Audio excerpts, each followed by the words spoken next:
ಅಮೆರಿಕದ ಅತಿ ದೊಡ್ಡ ಯುದ್ಧ ನೌಕೆಯ ಮೇಲೆ ಇರಾನ್ ದಾಳಿ ಮಾಡಿದ್ದಾಗಿ ಹೇಳಿಕೊಂಡಿದೆ. USS ಅಬ್ರಹಾಂ ಲಿಂಕನ್ ಮೇಲೆ ಇರಾನ್ ಡ್ರೋನ್ ದಾಳಿ ಮಾಡಿರೋದು.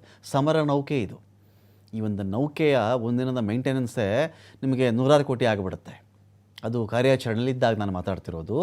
ಅನೇಕ ಮಿಸೈಲ್ಗಳು ಇಟ್ಕೊಂಡಿರುತ್ತೆ, ಯುದ್ಧ ವಿಮಾನಗಳಿರ್ತವೆ ಇದರಲ್ಲಿ.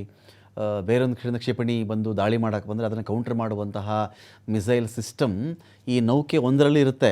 ಈ ನೌಕೆಗೆ ರಕ್ಷಾ ಕವಚವಾಗಿ ಅನೇಕ ನೌಕೆಗಳು ಕೂಡ ಸುತ್ತಮುತ್ತ ಕೆಲಸ ಮಾಡ್ತಾ ಇರ್ತವೆ. ಆ ತರಹದ ಅತಿ ದೊಡ್ಡ ಒಂದು ಸಮರ ನೌಕೆ ಇದು. USS ಅಬ್ರಹಾಂ ಲಿಂಕನ್ ಅಂದರೆ ಅದು ಕಡಿಮೆದಲ್ಲ ಅದು. ಸೊ ಇದರ ಮೇಲೆ ಇರಾನ್ ನಾನು ದಾಳಿ ಮಾಡಿದ್ದೀನಿ ಅಂತ ಹೇಳ್ಕೊಳ್ತಾ ಇದೆ.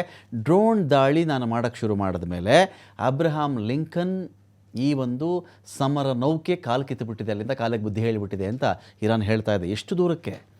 ಅದರ ರೇಂಜ್ ತಪ್ಪಿಸ್ಕೊಳ್ಳೋ ಸಲುವಾಗಿ ಅದು 1100 ಕಿಲೋಮೀಟರ್ ದೂರಕ್ಕೆ ಹೋಗಿ ನಿಂತ್ಕೊಂಡಿದೆ. ಅದು ಇಲ್ಲದೇ ಇದ್ದರೆ ನಮ್ಮ ಮಿಸೈಲ್ ದಾಳಿಗೆ ಅದು ಹಾನಿ ಆಗಿದೆ ಅದಕ್ಕೆ ಅಂತ ಹೇಳ್ಕೊಳ್ತಾ ಇರೋದು ಇರಾನ್.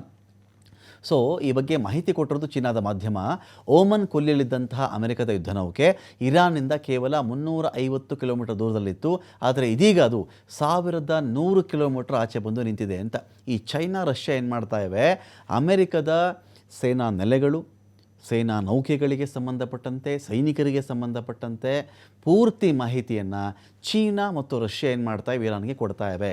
ಸೊ ನಿಮಗೆ ಇದರ ಅಪಾಯ ಇಲ್ಲ, ಅಬ್ರಹಾಂ ಲಿಂಕನ್ ಬಂದು ಇಷ್ಟು ದೂರ ನಿಂತ್ಕೊಂಡಿದೆ ಅಂತ ಹೇಳಿದಾಗ ಇವ್ರಿಗೆ ಅದೊಂದು ಖಚಿತತೆ, ಯಾರಿಗೆ? ಇರಾನ್ ಅವ್ರಿಗೆ. ಈ ಮೂಲಕ ಕೂಡ ದಾಳಿಯ ನೆಕ್ಸ್ಟ್ ಟಾರ್ಗೆಟ್ ಏನಾಗಿರಬೇಕು ಅಂತ ಇರಾನ್ ಪ್ಲಾನ್ ಮಾಡಿಕೊಳ್ತಾ ಇದೆ.